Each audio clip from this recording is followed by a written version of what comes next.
പുതിയ സർക്കാർ അധികാരത്തിലെത്തിയതിനു ശേഷം വി.ഡി. സതീശൻ മുഖ്യമന്ത്രി ആയതിനു ശേഷം പല വിവാദങ്ങളും വന്നു വരും. ഒരു മാസം കഴിയുമ്പോഴേക്കും തന്നെ വിവിധ വിവാദങ്ങൾ ഉയർന്നു വന്നു. അതിനകത്തൊക്കെ എല്ലാത്തിൻ്റെയും തീരുമാനമെടുക്കുന്നത് മുഖ്യമന്ത്രിയായ വി.ഡി. സതീശൻ മാത്രമാണെന്നുള്ളൊരു ആരോപണം ഉയരുന്നുണ്ട്. അതിപ്പോൾ കോൺഗ്രസിന്റെ ഭാഗത്തു നിന്നാണെങ്കിലും ഈ വീര്യം കുറഞ്ഞ മദ്യത്തിന്റെ വിവാദത്തിലും പിന്നെ വിഴിഞ്ഞം പോർട്ടിന്റെ കാര്യത്തിലാണെങ്കിലും എല്ലാത്തിനും കോൺഗ്രസിൽ നിന്ന് ഒരു എതിർപ്പ് വരുന്നുണ്ട്. വി.എം. സുധീരനും കെ.സി. വേണുഗോപാലും അപ്പൊ തന്നെ പ്രതികരിച്ചു തുടങ്ങിയിട്ടുണ്ട് വി.ഡി. സതീശനെതിരെ, അല്ലെങ്കിൽ ആ ഒരു രീതിയിൽ വന്നിട്ടുണ്ട്. അപ്പോൾ അങ്ങനെയുള്ള ഒരു സാഹചര്യം വന്നതോടുകൂടി പുതിയൊരു സംഭവം ഉണ്ടായതെന്ന് വെച്ചാൽ KPCC ജനറൽ സെക്രട്ടറിമാർ ആവശ്യപ്പെട്ടിരിക്കുന്നു, അതായത് സർക്കാരിന്റെ എല്ലാ തീരുമാനങ്ങളും ഒറ്റയടിക്ക് ഒരാളങ്ങ് തീരുമാനിച്ച് നടപ്പാക്കേണ്ട, KPCC കൂടി ചർച്ച ചെയ്തിട്ട് കൂടി തീരുമാനിക്കാം എന്നുള്ളൊരു ആ ഒരു നിലപാടെടുക്കണം എന്നുള്ളൊരു ഇത് വരുന്നിട്ടുണ്ട്. അപ്പോൾ അങ്ങനെ ഒരു സംഭവം വരുന്നത് ശരിയാണോ? ശരിക്കും പറഞ്ഞാൽ വി.ഡി. സതീശൻ ആദ്യം പറഞ്ഞത് എല്ലാ കാര്യങ്ങളും KPCC ചോദിച്ചുകൊണ്ട് ചെയ്യില്ല എന്നുള്ള അങ്ങനെയൊക്കെയല്ലേ പറഞ്ഞത്? അല്ല, അങ്ങനെ അതിൽ ഒരു പ്രശ്നമുണ്ട്. ഇപ്പോ വി.ഡി. സതീശൻ ഒറ്റയ്ക്ക് തീരുമാനം എടുക്കുന്ന ഒരു തോന്നൽ വരുന്നത് നല്ലതല്ല.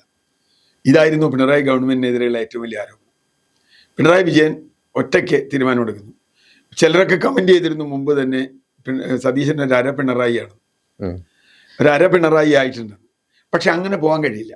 അതിന് കാരണം കോൺഗ്രസ് ആണ്, UDF ആണ്, കേരളീയ സമൂഹമാണ്. പിണറായി വിജയന്റെ പരാജയത്തിനുള്ള ഏറ്റവും പ്രധാനപ്പെട്ട കാരണങ്ങൾ ഒന്നായി കാണിച്ചത് ഒരു വ്യക്തിയിലേക്ക് എല്ലാം കേന്ദ്രീകരിച്ചു എന്നുള്ളതാണ്. ഇപ്പോൾ തീരുമാനമെടുക്കും, ബാക്കിയുള്ളവർ ന്യായീകരിക്കാൻ വരും. ഇപ്പോൾ ഓരോ തീരുമാനത്തിനെതിരെയും പാർട്ടിക്കകത്തുനിന്നും പുറത്തുനിന്നും പൊതുസമൂഹത്തിൽ നിന്നും വലിയ ചോദ്യങ്ങൾ വന്നിട്ടുണ്ട്. ഓരോ തീരുമാനം, അത് PM ശ്രീ ആണെങ്കിലും അതുപോലെ വിഴിഞ്ഞമാണെങ്കിലും ഒക്കെ വന്നിട്ടുണ്ട്. അപ്പോൾ സ്ഥാനാർത്ഥി നിർണയം എല്ലാത്തിലും വന്നിട്ടുണ്ട്. ഇതിലൊക്കെ തീരുമാനം എടുത്ത് പിണറായി ആണെന്നാണ് പറയുന്നത്. അപ്പോൾ പിണറായി തീർച്ചയായും ഒരു ടാർഗറ്റായി വരികയും അത് ഇലക്ഷനിൽ LDF-ന് എതിരാവുകയും ചെയ്തു എന്നത് സത്യമാണ്. ഇപ്പോൾ വെള്ളാപ്പള്ളിയുടെയൊക്കെ വിഷയത്തിൽ. അപ്പോൾ ചുരുക്കത്തിൽ അങ്ങനെ ഒരു സംഗതി UDF-ൽ വരാൻ പാടില്ല, ഒരു സംഗതിയും വരാൻ പാടില്ല. ഇപ്പോൾ ഉദാഹരണത്തിന് അമേരിക്കൻ പ്രസിഡന്റ് വലിയ അധികാരിയാണ്, വളരെ അധികാരമുണ്ട് ഇവിടുത്തെ പ്രധാനമന്ത്രി. എങ്കിൽ പോലും അമേരിക്കൻ പ്രസിഡന്റിനോട് പോലും ധാരാളം ചോദ്യങ്ങൾ പാർലമെന്റിൽ നിന്നും പൊതുസമൂഹത്തിൽ നിന്നും മാധ്യമങ്ങളിൽ നിന്നും ഉയർന്നു വരുന്നുണ്ട്, വിമർശനങ്ങൾ ഉയർന്നു വരുന്നുണ്ട്. ആ ചോദ്യങ്ങൾക്ക് അയാൾക്ക് മറുപടി പറയേണ്ടി വരുന്നുണ്ട്. UDF-നെ നമ്മൾ പ്രതീക്ഷിച്ച ഒരു ഗുണം എന്താ വെച്ചാൽ, ഒന്ന്, കേരളത്തിൽ UDF ഒരു തുറന്ന ഒരു അഴഞ്ഞ കൂട്ടുകെട്ടാണ്. കോൺഗ്രസ് തന്നെ ഒരു ആൾക്കൂട്ടം പോലെയും ഒരു ഇതുപോലെയാണ്. അതുകൊണ്ട് ആരെങ്കിലും ഒരു തെറ്റ് ചെയ്താൽ, സതീശന്റെ ഭാഗത്ത് നിന്ന് തെറ്റ് അല്ലെങ്കിൽ ശരിയല്ലാത്തൊരു കാര്യം വന്നാൽ കോൺഗ്രസിനകത്തു നിന്ന് തന്നെ വിമർശനം വരും, UDF-നകത്തു നിന്ന് വരും, അതിലേറെ പൊതുസമൂഹത്തിൽ നിന്ന് വരും. ഇപ്പോൾ ഞങ്ങളൊക്കെ പൊതുസമൂഹത്തിന്റെ ഭാഗമായി നിൽക്കുന്ന ആളുകളാണ്. പിണറായി സർക്കാരിനെതിരെ എന്തെങ്കിലും പറഞ്ഞാൽ ഉടനെ നമ്മളൊക്കെ രാജ്യദ്രോഹികളായി, വികസന വിരുദ്ധരായി, ഒക്കെ പിണറായി വിരുദ്ധരായി അങ്ങനെ പറയും. പക്ഷെ അങ്ങനെയല്ല UDF ഇതുവരെ എടുത്തിട്ടുള്ളത്. ഉമ്മൻചാണ്ടി ഉണ്ടായിരുന്ന കാലത്തും AK ആന്റണി ഉണ്ടായിരുന്ന കാലത്തും ഈവൻ കരുണാകരൻ ഉണ്ടായിരുന്ന കാലത്തും. കരുണാകരൻ ഏകാധിപത്യ തീരുമാനമൊക്കെ എടുക്കുമെങ്കിലും ഒരു പൊതുസമൂഹത്തെ അദ്ദേഹം കൂടെ നിർത്തിയിരുന്നു. അതൊരു കാര്യമാണ്. അത് പിണറായി വിജയൻ പരാജയപ്പെട്ടത്. അങ്ങനെ ഒരു പരാജയം ഇവർക്ക് ഉണ്ടാവാൻ പാടില്ല. കാരണം ഉണ്ടാവാൻ പാടില്ല എന്ന് വെച്ചാൽ അത് സമ്മതിക്കൂല, ജനങ്ങൾ സമ്മതിക്കില്ല, കോൺഗ്രസ് സമ്മതിക്കുമെന്ന്. ഇപ്പൊ 1 മാസം 1.5 മാസമല്ലേ ആയിട്ടുള്ളൂ. തീർച്ചയായും ഓരോ തീരുമാനവും അകത്തും പുറത്തും ചോദ്യം ചെയ്യപ്പെട്ട് തന്നെയാണ് ജനാധിപത്യത്തിൽ വരേണ്ടത്. തിരുത്തണം. പിന്നലെ കുഞ്ഞാലിക്കുട്ടി പറഞ്ഞ പോലെ താൻ എഴുതിയതിൽ ഒരു തെറ്റ് പറ്റി എന്നുകൊണ്ട് പരസ്യമായി മാപ്പ് പറഞ്ഞുകൊണ്ട് കുഞ്ഞാലിക്കുട്ടി പറയുകയാണ്. അത് തീർച്ചയായിട്ടും വേണം. ഇപ്പൊ ഇവിടെ തന്നെ നമുക്കറിയാം, ഒരു വക്കീലിനെ വെച്ച്, പ്രദീപിനെ വെച്ച്, ആ വക്കീലിനെ മാറ്റേണ്ടി വന്നില്ല. സണ്ണി ജോസഫിന്റെ അളിയനെ വെച്ചു, അത് മാറ്റേണ്ടി വന്നു. ഞാൻ പറഞ്ഞു, മാറ്റുന്ന ഒരു തെറ്റല്ല. ഇപ്പൊ സണ്ണി ജോസഫിന്റെ അളിയൻ യോഗ്യതയുള്ള ആളാണോ അല്ലയോ എന്നുള്ളത് വേറെ കാര്യം. സണ്ണി ജോസഫിന്റെ അളിയനാണെന്നുള്ളത് നിങ്ങൾ ഒരു തിരിച്ചൊന്ന് ആലോചിച്ച് നോക്കൂ. ശ്രീമതി ടീച്ചറുടെ മരുമകളെ വെച്ചു, വലിയ എതിർപ്പ് വന്നു. അവർക്ക് ഒരു ക്വാളിറ്റി ഉണ്ടായിരുന്നില്ല. കുക്കായിട്ട് വെച്ചു, പിന്നെ സെക്രട്ടറി ആക്കി. CPM മാറ്റിയില്ല. വെള്ളാപ്പള്ളി നടേശനെതിരെ ഇത്ര വിമർശനം വന്നു, CPM നിലപാട് മാറ്റിയില്ല. പക്ഷെ ഇവിടെ അത് മാറ്റേണ്ടി വരും. ഇവിടെ മാറ്റേണ്ടി വരുന്നുണ്ട്, മാറ്റാതെ പറ്റില്ല. കാരണം ജനാധിപത്യം അതാണ്. അല്ലാണ്ട് ഒരാൾ പറയുന്നത് എല്ലാവരും അംഗീകരിച്ച് നടക്കുക എന്നുള്ളത് ജനാധിപത്യത്തിലില്ല. ഇപ്പൊ ഉദാഹരണത്തിന് മദ്യനയത്തിന്റെ കാര്യത്തിൽ അത് വാദത്തിന് വേണ്ടി സതീശൻ വലിയ താർക്കികനാണ്. അതുകൊണ്ട് തർക്കം കൊണ്ട് ആളുകളെ ജയിക്കും.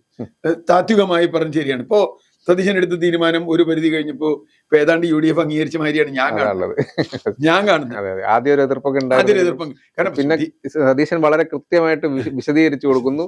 അതില് മദ്യം വിൽക്കണോ വേണ്ടയോ എന്നുള്ളത് UDF തീരുമാനിക്കും.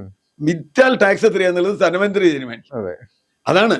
അപ്പൊ ഞാൻ പറഞ്ഞത് അതൊക്കെ സതീശുണ്ട്. ഇപ്പൊ വിഴിഞ്ഞത്തിന്റെ കാര്യത്തിൽ എനിക്ക് തോന്നുന്നു ആവിയായി പോകാനാണ് സാധ്യത. വിഴിഞ്ഞം കോൺട്രവേഴ്സിയൊക്കെ ആവിയായി പോകും. കാരണം ഒന്നും ഉണ്ടാവില്ല. ഇപ്പൊ PM ശ്രീ ഇതിന്റെ പ്രശ്നം ഇപ്പൊ PM ശ്രീ കമ്മിറ്റിയെ വെച്ചു, കഴിഞ്ഞ ഗവൺമെന്റ് കമ്മിറ്റിയെ വെച്ചു, ഈ ഗവൺമെന്റ് കമ്മിറ്റിയെ വെച്ചു.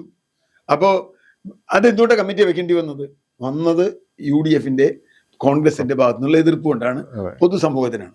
അപ്പൊ KPCC തീർച്ചയായും ഇടപെടണം. ഞാൻ പറഞ്ഞ ദിവസവും രാവിലെ ഏതൊക്കെ ഫയൽ വേണമെന്ന് പണ്ട് VS അച്യുതാനന്ദന്റെ ഇതുപോലെ സെക്രട്ടേറിയറ്റ് AK സെന്ററിൽ കൊണ്ടുപോയി സെക്രട്ടേറിയറ്റിൽ ഫയൽ മുഴുവൻ AK സെന്ററിൽ കൊണ്ടുപോവുക, അവിടുന്ന് ഒപ്പിടിച്ച് അത് വരണം നോക്കിയിട്ട് മാത്രം കൊടുക്കുക എന്നത് വേണമെന്നൊന്നും ഞാൻ പറയുന്നില്ല. UDFന്റെ അംഗീകരിച്ച നയങ്ങൾ, പൊതുവായ UDFന്റെ പരിപാടിയുണ്ട്. പിന്നെ ഇപ്പൊ UDFന്റെ ഏറ്റവും വലിയ പ്രശ്നം എന്താ?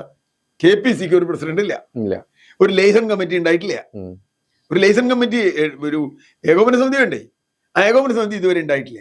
അപ്പൊ യഥാർത്ഥത്തിൽ ഇങ്ങനെയുള്ള ഒരു ജനാധിപത്യ സമൂഹത്തിൽ ഈ സമിതികളൊക്കെ ഉണ്ടാവണം. ലൈസൺ കമ്മിറ്റി ഉണ്ടാവണം, KPCCക്ക് നേതൃത്വം ഉണ്ടാവണം, കക്ഷികൾ തമ്മിലുള്ള ചർച്ച നടക്കണം, തെറ്റ് വന്നാൽ തിരുത്തണം, തിരുത്തിക്കൊണ്ട് മുമ്പോട്ട് പോകണം. ഇത് സ്വാഭാവികമാണ്, ഗവൺമെന്റ് ചെയ്യണം. പ്രത്യേകിച്ച് UDFൽ എന്നും വിവാദം ഉണ്ടായിട്ടില്ല. ഉമ്മൻചാണ്ടി ഭരിക്കുമ്പോഴും ആന്റണി ഭരിക്കുമ്പോഴും ആര് ഭരിക്കുമ്പോഴും UDFൽ ഈ വിവാദം ഉണ്ടായിട്ടുണ്ട്. UDFനകത്തുനിന്ന് തന്നെ വിവാദങ്ങൾ ഉയർന്നു വന്നിട്ടുണ്ട്. ഇപ്പൊ ഉമ്മൻചാണ്ടി ഭരിക്കുമ്പോഴാണല്ലോ കടുംവെട്ട് എന്ന് സുധീരൻ ഉന്നയിക്കുകയും സതീശൻ അടക്കമുള്ള ആളുകൾ അതിനെ ഇൻഡയറക്റ്റായി സപ്പോർട്ട് ചെയ്യുകയൊക്കെ ചെയ്തിട്ടുണ്ട്. അപ്പൊ അത് ഇനി ഉണ്ടാവാൻ പറ്റില്ല. അങ്ങനെ ഉണ്ടാവണമെങ്കിൽ തീർച്ചയായും KPCC ഇപ്പോൾ ഒരു പാർട്ട് ടൈം പ്രസിഡന്റാണ് KPCC ഉള്ളത്, അതെന്തായാലും മാറണം. സണ്ണി ജോസഫിന് ഇനി KPCC പ്രസിഡന്റ് ആയിരിക്കാൻ പറ്റില്ല. അപ്പൊ ആര് KPCC പ്രസിഡന്റ് ആവണം, അത് തീരുമാനം വേണം. യൂത്ത് കോൺഗ്രസിന് പ്രസിഡന്റ് ഇല്ല ഇപ്പോ, അതെ, യൂത്ത് കോൺഗ്രസിന്റെ പ്രസിഡന്റ് ഉണ്ടാവണം.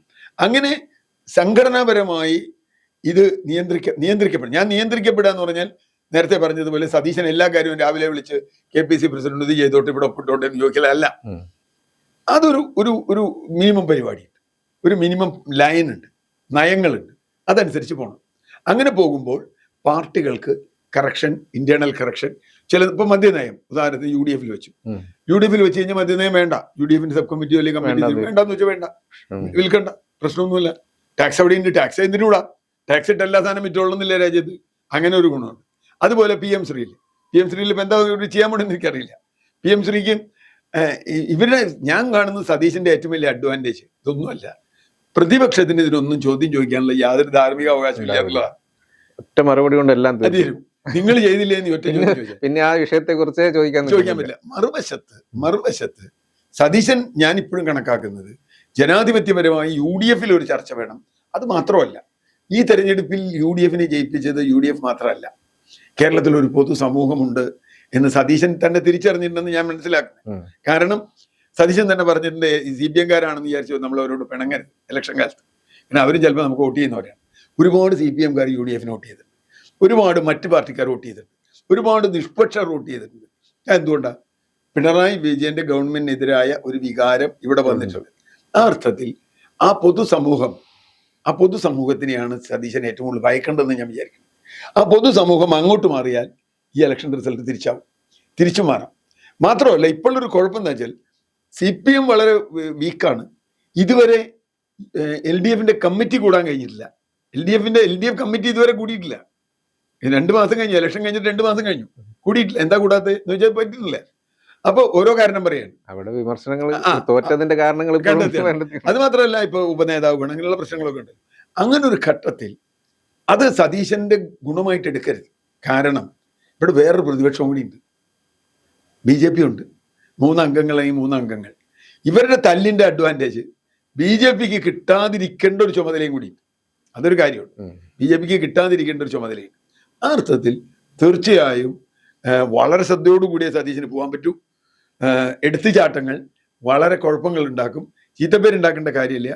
മാറ്റുക എന്നുള്ള തെറ്റല്ല, പക്ഷെ മാറ്റാതെ ശരിയായ തീരുമാനം ആദ്യം എടുക്കുക എന്നുള്ളതാണ് കൂടുതൽ ശരിയായ കാര്യം. അതിന് KPCC ഉണ്ടാവണം, അതിന് ലൈസൺ കമ്മിറ്റി ഉണ്ടാവണം, അതിന് ചർച്ച നടക്കണം. ആ ചർച്ചയിൽ നിന്ന് ഉരുത്തിയിരുന്നായിരിക്കണം സതീശന്റെ തീരുമാനം.